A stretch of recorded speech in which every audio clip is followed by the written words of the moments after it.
فردان کے جملے نے کمرے کی فضا منجمد کر دی۔ الشبا بیگم ایک دم ساکت ہو گئی۔ طلاق لے لی موسیٰ سے میں نے، اور یہ میرا شوہر ہے، کیونکہ اس وقت تم دونوں اپنی 2 نمبر کی محبت میں گم تھے۔ فاطمہ کا لہجہ اب بھی بھرتا طوفان بن چکا تھا۔ نہ تم اسے لے کر بھاگتے، نہ مجھے کبھی حقیقت پتہ چلتی، نہ میرا نکاح ہوتا، نہ میری زندگی میں یہ سب کچھ ہوتا۔ وہ چیخ اٹھی۔ اس نے فردان کا گریبان پکڑ لیا۔ نفرت ہے مجھے تم مردوں سے فردان امروز، تمہاری وجہ سے میری دنیا اجڑ گئی، سب برباد کر دیا تم دونوں نے۔ اللہ کرے تم سب بھی آباد نہ رہو۔ روما ایک کونے میں کھڑی کانپ رہی تھی۔ شاید وہ خود سے پوچھ رہی تھی کہ اس نے کیا کیا، میں نے کیا کیا ہے۔ فردان آگے بڑھا۔ ابھی بھی پوچھتے ہو؟ کاش تم سچ نہ بتاتے، کاش میرے اپنے مجھے پرائے نہ لگتے۔ تم سب مر گئے میرے لیے، سب کے سب۔ جاؤ اپنی نئی زندگی جیو اس عورت کے ساتھ جس کے کزن نے میرا گھر اجاڑ دیا۔ یہ کہہ کر فاطمہ پلٹی۔ اس کے غصے میں بولے گئے الفاظ کا اگر نقصان ہونا تھا تو وہ روما تھی۔ میں یہاں سے ہمیشہ ہمیشہ کے لیے جا رہی ہوں، کسی کی بھی شکل نہیں دیکھوں گی۔ آخری جملہ اس نے الشبا بیگم کی طرف دیکھ کر کہا۔ پھر وہ تیزی سے کمرے کی طرف بڑھی، بیگ اٹھایا اور دروازے کی طرف بڑھ گئی، رکے بغیر۔ شہسوار میری بات سنو۔ الشبا بیگم نے اسے روکا جو اس کے پیچھے جانا چاہتا تھا۔ مجھے تم سے ضروری بات کرنی ہے، کمرے میں آؤ بیٹا۔ وہ آگے بڑھ گئی۔ شہسوار نے ایک نظر فردان پر ڈالی اور ان کے پیچھے ہو لیا۔ کمرے میں گہرا سکوت چھا گیا۔ سب جا چکے تھے، صرف 2 سائے رہ گئے تھے۔ ایک مرد جو اپنی بے بسی میں خود کو مجرم سمجھنے لگا تھا، اور ایک عورت جو محبت کے خواب سچ کرنے نکلی تھی، مگر حقیقت میں صرف ٹوٹن ہی اس کا مقدر بنی۔ فردان خاموش کھڑا تھا، ساری نگاہیں، سارے تانے، ساری نفرت جیسے سب اس پر آ ٹوٹے ہوں۔ فاطمہ کی باتوں نے اسے اندر تک ہلا کر رکھ دیا۔ اب اسے محسوس ہو رہا تھا کہ یہ سب ان دونوں کی وجہ سے ہوا ہے۔ وہ بوجھل سانسوں کے ساتھ کھڑا رہا، جیسے جسم میں خون نہیں، صرف ندامت دوڑ رہی ہو۔ تبھی پیچھے سے ہلکی سی آواز آئی، فردان میری بات سنیں۔ روما دھیرے دھیرے اس کے قریب آئی اور اس کے کندھے پر ہاتھ رکھا۔ ایک نرمی، ایک معافی کی خواہش، ایک بچی ہوئی امید۔ لیکن فردان نے وہ لمس جھٹک دیا، جیسے وہ لمس اسے جلانے لگا۔ مجھے کچھ نہیں سننا۔ اس کی آواز زخمی، آنکھوں میں سرخی۔ تم نے سنا نا اس نے کیا کہا؟ اس نے کہا اس کی زندگی میری وجہ سے تباہ ہوئی۔ کاش تم مجھے کبھی نہ بتاتی کہ موسیٰ نے چاچو کا قتل کیا تھا۔ کاش تم کبھی مجھے ملی نہ ہوتی۔ روما جیسے پتھر ہو گئی، ایک ایک لفظ جیسے اس کے دماغ پر ہتھوڑے کی طرح برس رہا تھا۔ اس میں میری کیا غلطی تھی؟ اس کی آواز بھیگی ہوئی تھی، مگر آنکھوں میں ہچکچاہتی صفائی جھلک رہی تھی۔ فردان کا چہرہ تپتی زمین سا ہو گیا۔ غلطی میری تھی جو تم سے محبت کی، غلطی میری تھی جو تمہارے ایک بار کہنے پر تم سے نکاح کیا، غلطی میری تھی جو تمہارے ساتھ بھاگا۔ کاش تم سے محبت نہ کرتا۔ اگر میں یہ سب نہ کرتا تو شاید آج سب کچھ مختلف ہوتا۔ وہ بولتا گیا، یہ سوچے بغیر کہ اس کی ہر بات، ہر الزام اس کے سر سامنے کھڑی روما کے نازک وجود پر جیسے کوڑے برس رہے تھے۔ روما ہلکی سانسوں میں لرزتی رہی۔ اس کی آنکھوں میں اب آنسو نہیں تھے، صرف وہ ادراک تھا، وہ ادراک جو ہر محبت ہارنے والی عورت کی آنکھوں میں اترتا ہے۔ آج اسے یقین ہو گیا تھا کہ روما یحییٰ کے بخت میں محبت نہیں تھی، اور بھاگ کر شادی کرنے والی لڑکیوں کی کوئی عزت نہیں کرتا، چاہے شوہر ہی کیوں نہ ہو۔ وہ کچھ نہیں بولی، صرف پلٹی، چپ چاپ، شاید ہمیشہ کے لیے۔ چند قدم چل کر وہ رکی، ایک آخری بار پلٹ کر فردان کو دیکھا۔ وہ صوفے پر بیٹھا تھا، سر دونوں ہاتھوں میں تھامے، شکست کی مورت بنا۔ روما کی آنکھوں سے ایک قطرہ آنسو بہا۔ اس نے آستین سے آنکھیں صاف کی۔ میں جا رہی ہوں، آخری الفاظ۔ فردان نے سر اٹھایا اور بے بسی سے ہاتھ جوڑ دیے۔ خدا کا واسطہ ہے چلی جاؤ۔ روما کی آنکھوں میں ایک آخری چمک آئی، لیکن اس نے کچھ نہیں کہا، بس خاموشی سے دروازے کی طرف بڑھی اور اسے پار کر گئی، جیسے زندگی کی اس قید سے رہائی پا گئی ہو۔ کیونکہ محبتیں وہیں کامیاب ہوتی ہیں جن میں رضامندی ہوتی ہے۔ اڈیالہ جیل کی دیواریں خاموش تھیں، مگر ان کی خاموشی موسیٰ کے کانوں میں شور کی طرح گونج رہی تھی۔ دیواروں سے ٹپکتی نمی سلاخوں کے پیچھے سے آتی بجھتی روشنی اور نم آلود فرش پر گرتی چھت کی بوندیں، سب کچھ اس کے اندر کی ویرانی کی عکاسی کر رہا تھا۔ چھوٹا سا جیل کا کمرہ جیسے کسی قبر سے کم نہیں تھا، نہ دھوپ، نہ کھڑکی، نہ ہوا، بس ایک بلب جو مدھم ہو کر کبھی کبھی جلتا، کبھی بجھتا تھا۔ موسیٰ کمرے کے بیچ میں بیٹھا سلاخوں کو گھور رہا تھا، نظریں جیسے قید ہو چکی تھی، سانس لینا بھی بوجھ لگ رہا تھا۔ کھلی فضاؤں کا عادی شخص اس تنگ، گھٹن زدہ جگہ میں گھٹتا جا رہا تھا۔ وہ بار بار اپنی گردن، کندھے اور سینے پر ہاتھ پھیرتا، جیسے کوئی زنجیر اسے جکڑ رہی ہو۔ اچانک اسے لگا کہ سایہ حرکت کر رہا ہے۔ کمرے کے ایک کونے میں اندھیرے میں ایک ہیولا سا ابھرا، پہلے دھندلا، پھر واضح، اور پھر وہ چہرہ سامنے آ گیا، فاطمہ ابراہیم کا۔ آہ! موسیٰ کی آواز جیسے گلے میں پھنس گئی۔ نہیں نہیں، یہاں مت آؤ، مت آؤ فاطمہ، تمہاری یاد ناسور بن جائے گی، میرے لیے پلیز چلی جاؤ، خدا کے لیے چلی جاؤ۔ وہ پیچھے ہٹنے لگا، دیوار سے ٹک گیا، آنکھیں بند کر لی، لیکن آنکھیں بند کرنے سے وہ منظر مٹا نہیں، مزید واضح ہو گیا۔ وہ آگے بڑھی، اس کے بالکل قریب، چہرے پر وہی خاموشی مگر آنکھوں میں آگ، لب ہلے۔ تم نے ایسا کیوں کیا موسیٰ، کیوں کیا؟ بس اتنا سوال، لیکن اس کے ایک سوال نے موسیٰ کے اندر کی دیواریں ہلا دی۔ میں نے کیا کیا؟ وہ کانوں پر ہاتھ رکھ کر چیخا۔ نہیں، جاؤ یہاں سے، میں نے کچھ نہیں کیا، میں نے صرف تمہیں حاصل کرنا چاہا تھا، تمہیں گرانا چاہا۔ کمرہ جیسے گھومنے لگا، دیواریں آگے بڑھنے لگیں۔ موسیٰ نے اپنے بال نوچنے شروع کر دیے، زمین پر گرا، پاگلوں کی طرح سر پٹکنے لگا۔ اور فاطمہ؟ وہ دور جا کر کھڑی ہو گئی، چہرے پر ایک عجیب سی مسکراہٹ تھی، دردناک اور ڈراؤنی۔ میں تمہیں کبھی نہیں چھوڑوں گی موسیٰ، اس کی آواز جیسے ہوا میں گونجی۔ میں تمہارے ساتھ جڑ چکی ہوں، جیسے جو کا دانہ کپڑوں سے چمٹ جاتا ہے۔ اب میں تمہارے ہر لمحے میں ہوں گی، ہر نیند میں، ہر آہ میں، ہر خواب میں۔ موسیٰ نے آنکھیں کھولی تو وہ جا چکی تھی، مگر اس کی ہنسی، اس کی آواز، اس کی آنکھیں، ہر چیز کمرے کی دیواروں پر نقش ہو چکی تھی۔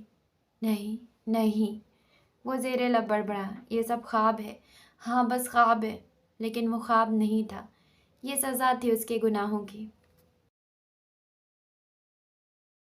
فاطمہ گاڑی کی پچھلی نشست پر نیم دراز آنکھیں موندے بیٹھی تھی، اس کے بدن پر ہلکے ٹی پنک رنگ کے کپڑے تھے، دوپٹہ بے خیالی میں کندھوں پر ڈھلک رہا تھا، چہرے پر تکن اور دل پر بوجھ تھا۔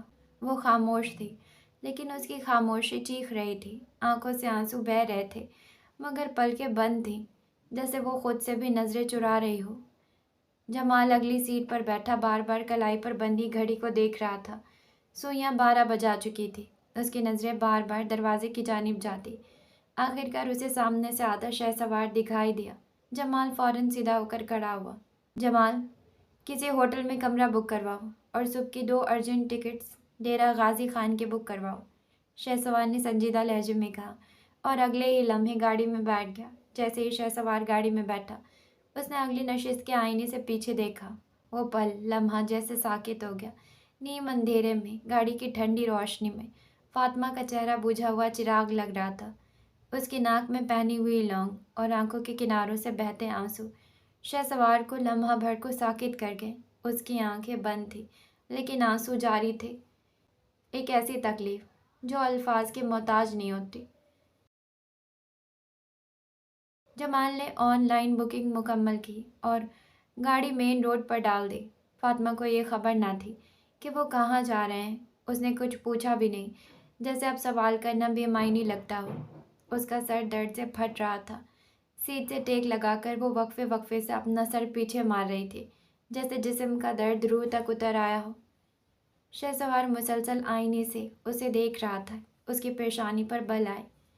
جمال، کسی میڈیکل سٹور پر گاڑی روکو، اس نے ارد گرد نظر دوڑاتے ہوئے کہا۔ جلد ہی ایک سٹور نظر آیا اور گاڑی رک گئی۔ سر درد کی دوا لے آؤ اور پانی کی بوتل بھی۔ شہسوار نے نظریں گاڑی کے اندر ہی رکھی۔ جمال بنا کچھ کہے باہر نکلا۔ 5 منٹ بعد وہ لوٹا، ایک شاپر میں دوا، پانی کی بوتل اور 2 ڈسپوزیبل گلاس لیے۔ سر یہ لیجیے، اس نے شاپر آگے بڑھایا۔ شہسوار نے گلاس میں پانی اڈیلا، 2 پیناڈول کی گولیاں نکالی اور مڑ کر اس کی طرف دیکھا۔ فاطمہ یہ لو دوا، بہتر محسوس کرو گی، اس نے نرم آواز میں کہا۔ فاطمہ نے آنکھیں نہیں کھولی۔ فاطمہ؟ شہسوار نے اب کی بار اس کی کلائی تھامی۔ فاطمہ نے آہستگی سے آنکھیں کھولی۔ ایک لمحے کو اس کی نظریں شہسوار پر ٹکی، پھر اس کے ہاتھ میں پکڑی دوا اور گلاس کی طرف گئیں۔ شہسوار نے گولیاں آگے کی۔ یہ لو، تمہیں آرام ملے گا۔ اس نے خاموشی سے گلاس تھاما، دوا پکڑی اور اگلے ہی لمحے کھڑکی کا شیشہ نیچے کر کے دونوں گولیاں باہر پھینک دی۔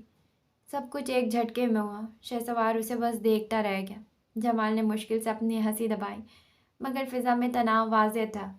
فاطمہ نے ایک بار شہسوار کو دیکھا اور پھر آنکھیں موند کر دوبارہ سیٹ سے ٹیک لگا لی۔ اپنا سر آہستہ آہستہ پیچھے مارنے لگی۔ درد بڑھتا جا رہا تھا، مگر اس کی انا دوا سے بڑی تھی۔ شہسوار کی نظر اب کھڑکی کے پار کہیں دور گم ہو گئی۔ عورت غلط شخص سے دھوکہ کھا کر بدلہ صحیح مرد سے لیتی ہے۔ اسے وہ کال یاد آیا، جیسے یہ منظر اسی کی تفسیر ہو۔ 20 منٹ کی خاموش ڈرائیونگ کے بعد گاڑی ہوٹل کے دروازے پر رکی، لیکن فاصلہ بھی ختم نہیں ہوا تھا، نہ دلوں کا نہ درد کا۔ روما خالی سڑک پر نڈھال قدموں سے چلتی جا رہی تھی۔ راستہ طویل اور تھکن سے چور تھا، مگر اسے کچھ ہوش نہیں تھا۔ اس کے چہرے پر پسینہ اور دھول کی تہیں جمی تھی، پاؤں چھالوں سے چور ہو چکے تھے۔ دل پر ایک ایسا بوجھ تھا جیسے وہ خود کو کھینچتی ہوئی قبر کی طرف جا رہی ہو۔ آنکھوں میں نیند نہیں، دماغ میں سوچ نہیں، بس ایک جنون تھا، گھر پہنچنے کا، سب کچھ سنوارنے کا، یا شاید ٹوٹ جانے کا۔ خان حویلی کے دروازے پر قدم رکھے، سامنے کا منظر ساکت لمحے کی طرح اس پر ٹوٹا۔ لوگوں کا جم غفیر تھا۔ حویلی کے باہر پولیس کی گاڑیاں، رپورٹرز کے شور مچاتے مائک، کیمروں کی چمک اور گہری سنجیدگی میں ڈوبا ماحول۔ ہر طرف اضطراب تھا، قیامت تھی، اور وہ ایک پل کو کچھ بھی سمجھنے سے قاصر رہ گئی۔ اس کے قدم جم گئے۔ وہ دل پر پتھر رکھ کر ایک طرف سے چھپتی چھپاتی اندر داخل ہوئی۔ جیسے ہی ڈرائنگ روم کے دروازے پر قدم رکھا، آنکھوں کے سامنے بچھا ہوا خون کا منظر دیکھ کر اس کی سانسیں بند ہو گئی۔ دل جیسے سینے میں دھڑکنا بھول گیا۔ فرش پر یحییٰ صاحب کا خون اب بھی جمع ہوا تھا، لیکن لاش سرد خانے میں بھیج دی گئی تھی۔ سامنے ماں جبی بیگم فرش پر بیٹھی تھی، چہرے پر ہوائیاں، مگر آنکھوں میں ایک آنسو بھی نہیں۔ ان کی آنکھیں پتھر ہو چکی تھی، زبان خاموش، چہرہ ساکت، جیسے غم کا اظہار کرنا بھی چھن گیا ہو۔ مرحا دیوار سے لگی رو رہی تھی، زور و شور سے، جیسے اس کی دنیا اجڑ چکی ہو۔ اچانک اس کی نظر دروازے پر کھڑی روما پر پڑی۔ آپی! وہ چیختی ہوئی اس کی طرف دوڑی۔ روما کے وجود میں جان نہ رہی، لیکن مرحا کا لرزتا وجود اس کے ساتھ لپٹ گیا۔ آپی! لالا نے بابا کو مار دیا۔ مرحا بین ڈالتی اس کے سینے سے لگی، لرزنے لگی۔ روما کی آنکھیں چند لمحے پھٹی پھٹی سی رہیں، جیسے یہ جملہ اس کے کانوں میں داخل نہیں ہو پا رہا ہو۔ کیا؟ اس کے لب کپ کپائے، اور وہیں زمین نے جیسے اس کے قدم کھینچ لیے۔ اس کے اندر کی ہمت جواب دے گئی۔ پل بھر میں اس کے جسم کی ساری توانائی چھن گئی اور وہ لڑکھڑا کر فرش پر گر پڑی، ایک بے جان پتھر کی طرح۔ پورے گھر پر سناٹا چھا گیا، صرف مرحا کی سسکیاں باقی تھیں اور دیواروں پر پھیلا ہوا ایک سکوت جو موت سے زیادہ ہولناک تھا۔ اگلا باب 15 دن بعد۔ نہیں، وری نہ کریں آپ لوگ، اگلا باب 15 دن بعد نہیں، انشاءاللہ میں اگلا باب کل ہی شروع کر دوں گی۔ اور بات کریں آج کے ایپیسوڈ کی، تو دیکھا جائے تو جتنے بھی پرابلمز کریٹ کرنے والے لوگ تھے، سب اپنے اپنے ٹھکانے پر پہنچ گئے ہیں۔ موسیٰ چلا گیا ہے جیل میں، اور یحییٰ صاحب چلے گئے ہیں اللہ کے پاس۔ تو اب سب کی لائف ویسے سیٹ ہو جانی چاہیے، چاہے وہ فاطمہ ہو، چاہے وہ مرحا ہو اور روما ہو۔ لیکن فاطمہ نے نہیں جی، اس نے تو بدلہ لینا ہے، وہ بھی شہسوار سے، اس بات کا جو اس نے کبھی کچھ کیا بھی نہیں۔ اب فاطمہ نے ٹف ٹائم دینا ہے شہسوار کو۔ ویسے مزہ تو آئے گا پڑھنے میں اور آپ کو سننے میں، اور باقی سب نیکسٹ ایپیسوڈ میں۔ تو ہم ملتے ہیں نیکسٹ ایپیسوڈ میں، اور جانے سے پہلے چینل کو سبسکرائب کریں، لائک کریں، شیئر کریں، کامنٹس کریں، مجھے دعاؤں میں یاد رکھیں۔ Okay, tata, bye.